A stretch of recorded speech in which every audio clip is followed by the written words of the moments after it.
So hello guys, welcome back. Last chapter में हमने trade qualities के बारे में पढ़ा था, तो चाहें तो हम उसे रिवाइज कर सकते हैं एक बार। ठीक है। ट्रेड क्वालिटीज़ का मीनिंग होता है कि हमारी ट्रेड की प्रोबेबिलिटी हिट होने की या सक्सेस रेट कितना रहेगा। ठीक है। उसमें हम सारे ट्रेड्स चेक करते हैं। वो ट्रेड्स आई होप आप सबने नोट डाउन किए होंगे या स्क्रीनशॉट लिया होगा, आपके पास हैंडी होगा। ओके। सो उसमें कुछ 12-13 ट्रेड्स थे, जिसमें ट्रेंड था, and then EMA, Fibonacci, divergence, candlestick pattern, candlestick की स्ट्रेंथ क्या होती है, ब्रेकआउट की स्ट्रेंथ क्या होती है, ये सब चीज़ें थी।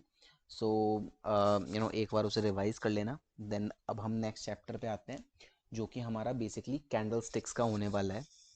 ठीक है। सो कैंडल स्टिक्स सबसे पहले जापान में आइडेंटिफाई हुई थी। ये जापानीज कैंडल स्टिक्स होती हैं एक्चुअली। ठीक है। और 18th सेंचुरी के अराउंड इसे इन्वेंट किया था एक बंदे ने, जिसका नाम आई थिंक मैं करेक्ट, आई होप मैं करेक्ट ले रहा हूँ, मुनेहिसा होमो। ओके। सो उसका ये नाम था। उसके एक्चुअली जो ग्रैंडफादर थे, उसने उन्होंने ये टेक्निक बिल्डअप करनी शुरू करी थी, एंड देन उसने दिस मुनेहिसा होमा ने इसे रिफाइन करा।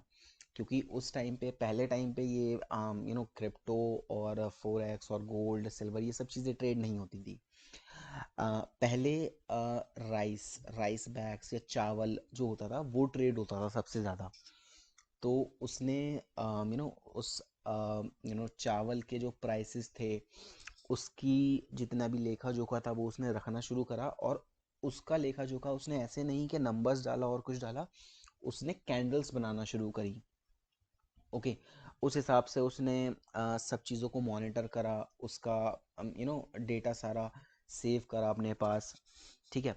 उससे ये कैंडलस्टिक पैटर्न जो एक एनालिसिस का एक टेक्निक है, वो निकल के आई। और आज के टाइम पे सबसे ज़्यादा परफेक्टली काम आने वाली जो एनालिसिस की टेक्निक है, वो यही है। ठीक है।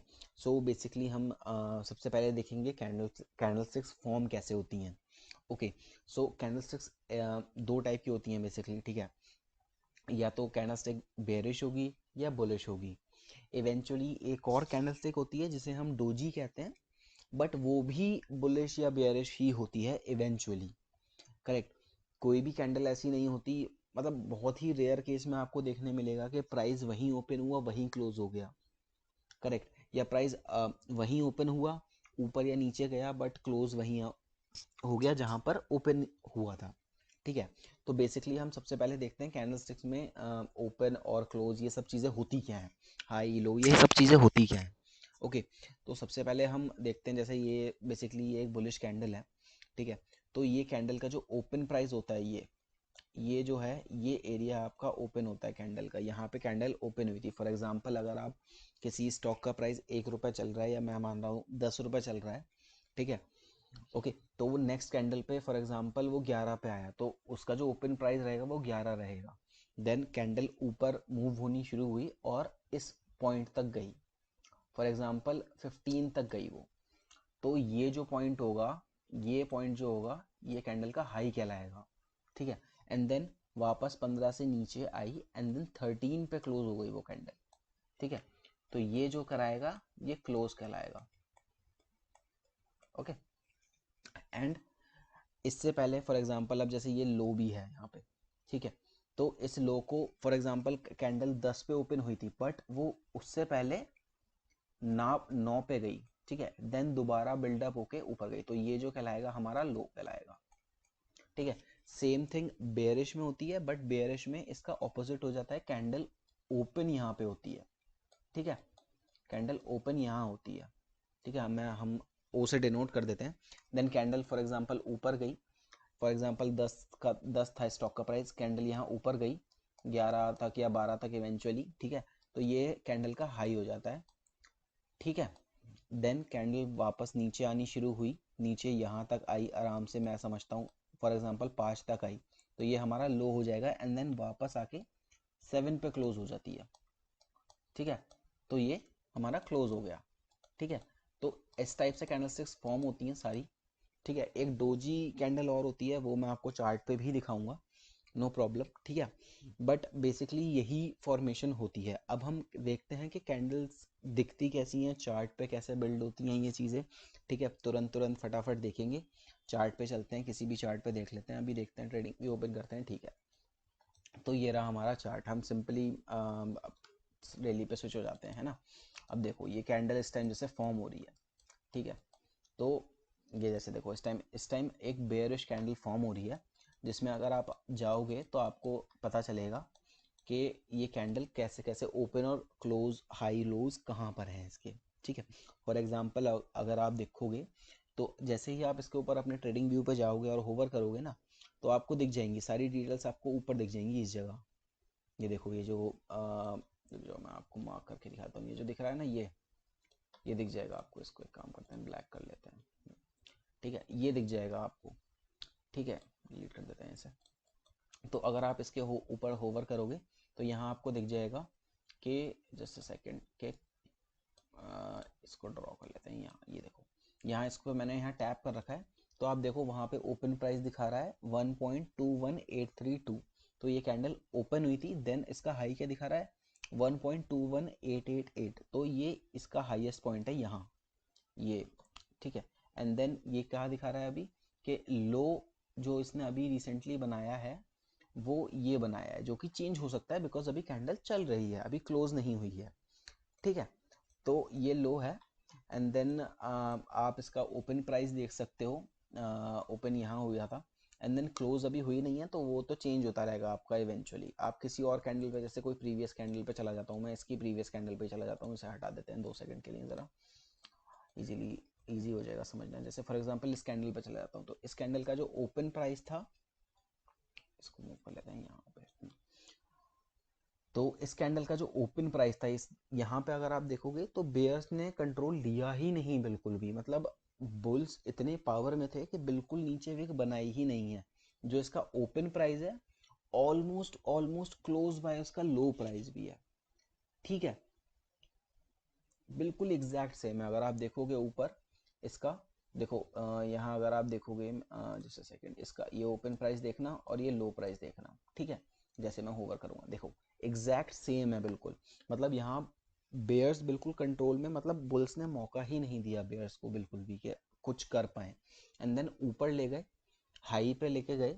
देखो हाई देखोगे आप इसका तो 1.22 आ रहा है, ठीक है, which is high.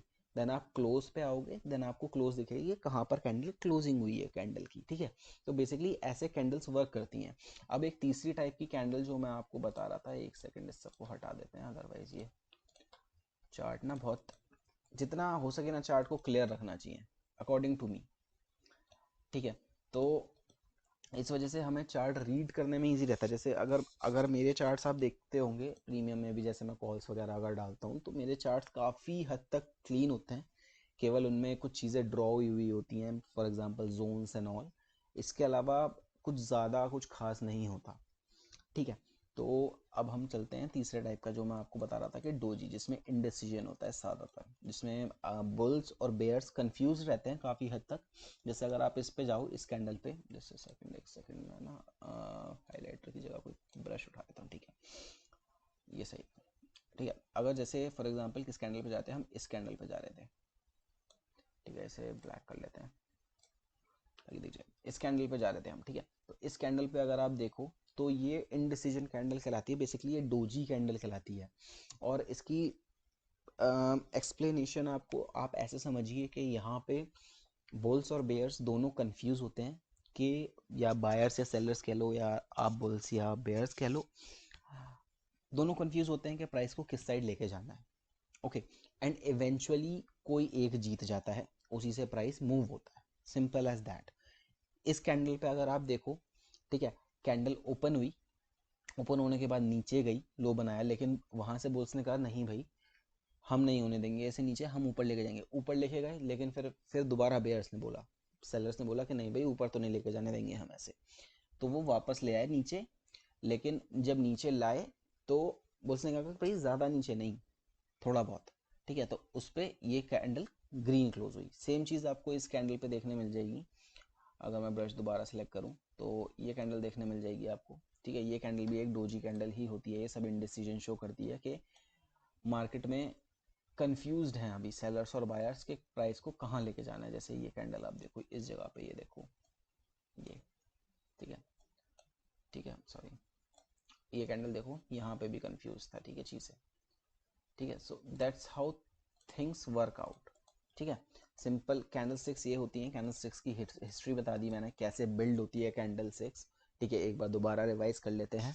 18th century में एक बंदा था जापानीज, मुनेहिसा होमा, ठीक है, नाम याद रखने की कोई ज़रूरत नहीं है सच, बस थोड़ा सा ये है कि ये जापानीज कैंडल स्टिक्स होती हैं, ठीक है। सिंपली हाईज एंड लोज होते हैं इसमें, ठीक है।